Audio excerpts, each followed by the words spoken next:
उसके परिवार से मिली थी और वो थी जिम्मेदारी।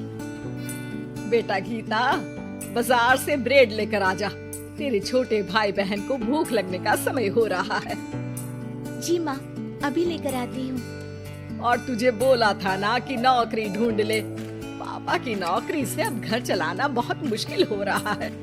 तेरे और भी 3 भाई बहन है बेटा। माँ, मैं गई तो थी एक फैक्ट्री में, लेकिन उन लोगों ने कहा कि मेरी उम्र कम है। ओहो, तो किसी और दुकान में देख ले या फिर कपड़े सिल लिया कर। लेकिन अब बेटा। हाँ माँ, मैं तुझे समझ सकती हूँ। मैं कल फिर जाऊंगी। बेटा देख ले, पिता भी बुजुर्ग हो चले हैं। मैं कभी कभी सोचती हूँ कि 4 घर का काम पकड़ लूं, लेकिन ये समाज। गीता माँ को गले लगाकर वहाँ से चली जाती है। धीरे धीरे वक्त गुजरता है और गीता के पिता से भी काम नहीं हो पाता है। अरे गीता की माँ, अब काम करते हुए हाथ कांपते हैं। किसी भी बच्चे की शादी नहीं हुई है। चिंता होती है, पता नहीं घर कैसे चलेगा। तभी पास की मौसी उन लोगों के घर आती है। अरे गीता की माँ, चिंता ना करो, तुम लोगों की परेशानी का हल है मेरे पास। आओ बहन, क्या हाल है? कोई खजाना मिल गया क्या? अरे खजाना ही समझो। गीता की शादी के लिए एक लड़का है। लड़का अच्छी नौकरी करता है, अपने 2 मकान है और शादी के बाद वो तुम लोगों का ख्याल भी रखेगा। ऐसा क्या देख लिया गीता में उसने जो इतना सब करने को तैयार है? अरे भाई साहब, अब आप लोगों से क्या छुपाना। लड़के की पहली बीवी का स्वर्गवास हो चुका है और 2 छोटे बच्चे भी हैं। अरे क्या बोल रही हो मौसी? नहीं नहीं, मैं ऐसी जगह अपनी गीता की शादी नहीं करूंगी। हाँ, मैं भी गीता को किसी ऐसे घर में नहीं भेजूंगा जहाँ 2 बच्चे पहले ही हो। देखो, गीता मेरी भी बेटी जैसी ही है। अरे लड़का बहुत ही शरीफ है, हो सकता है उसके भाग्य में गीता हो। वो याद नहीं, बच्चे इतने छोटे हैं कि असली माँ और सौतेली माँ में फर्क भी नहीं समझेंगे। अरे लेकिन गीता ही क्यों? क्योंकि गीता को मैं जानती हूँ, कोई दूसरी लड़की उन बच्चों का जीवन खराब कर देगी। काफी मनाने के बाद और हालात को देखते हुए गीता की शादी गणेश के साथ हो जाती है। गीता, मैं ऑफिस जा रहा हूँ। तुम्हें कुछ चाहिए तो मैं ले आऊंगा।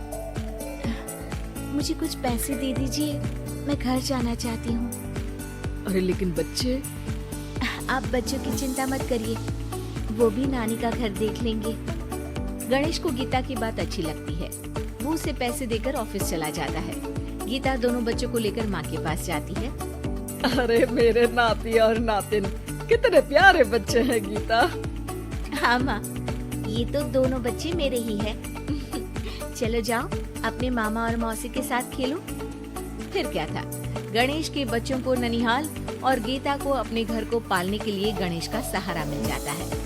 माँ, ये पैसे ले ले, इनसे तू घर की टूटी छत बनवा लेना और राशन डाल लेना। और हाँ, मैं ना ये कपड़े भाई बहनों के लिए लाई हूँ। धीरे धीरे गीता का घर भी संवरने लगता है। वो अपने ससुराल में भी अच्छे से रहती है और फिर गीता को एक बेटा होता है।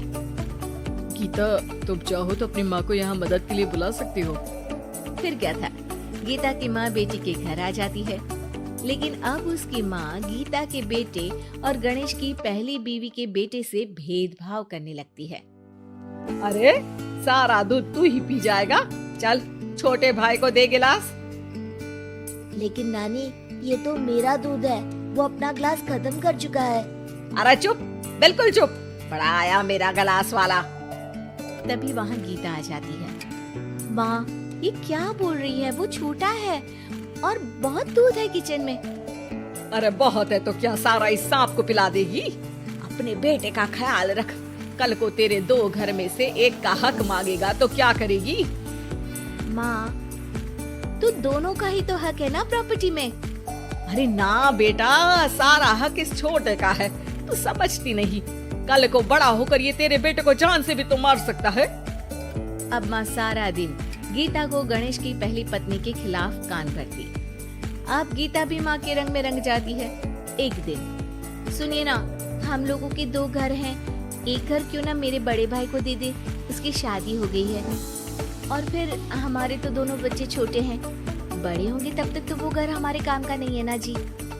सीधा साधा गणेश क्या कहता, वो मान जाता है और फिर गीता का भाई उसके एक मकान में शिफ्ट हो जाता है। गणेश के ऑफिस जाने के बाद गीता गणेश की पहली पत्नी के बेटे से कहती है, सारा दिन खेलते रहते हो, पढ़े नहीं तो काम पर लगा दूंगी, समझे? बेटा, जो अब सौतेली माँ से सहम चुका था, एक फैक्ट्री में जाता है। साहब, कुछ काम मिलेगा? बेटा, मुझे एक ऑफिस बॉय की जरूरत है, लेकिन तुम तो अच्छे घर के लगते हो। हाँ हूँ भी, लेकिन फिलहाल काम की तलाश है।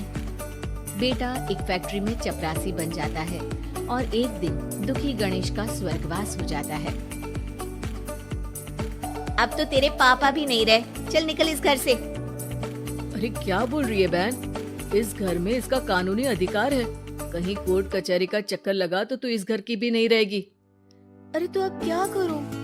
बस तू अब इसकी शादी कर, इसकी बीवी को खूब सताना कि ये खुद ही बीवी को लेकर घर छोड़ दे। गीता को भाई की बात जंच जाती है, लेकिन कहते हैं ना कि पाप का घड़ा तो भरता ही है। बेटी की शादी के बाद उसकी बीवी सास से भी 4 कदम आगे निकलती है। ए, क्या सारा दिन सोती रहती है, कोई काम नहीं है क्या? चल निकल इस घर से और अपने पति को भी लेती जा। हाँ हाँ तो चली जाती हूँ, वैसे भी ससुर जी के 2 मकान हैं, तो एक तो हमारा ही है, बस अब तो आप हमें अलग ही कर दो। आय हाय, कल की आई छोकरी मकान दे दूं? अरे वो तो मेरे भाई ने तेरे ससुर से खरीदा था पूरे नकद पैसों में। अच्छा, तो कागज दिखा दो और जो मकान बिकने में पैसा आया उसमें हिस्सा दो, तभी घर खाली करूंगी।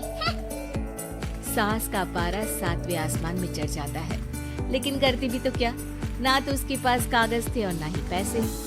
और हाँ सासू माँ, वो मेरी शादी में जो भर भर के जेवर पहने थे ना आपने, वो भी इनकी असली माँ के हैं, उन जेवर पर भी मेरा अधिकार है।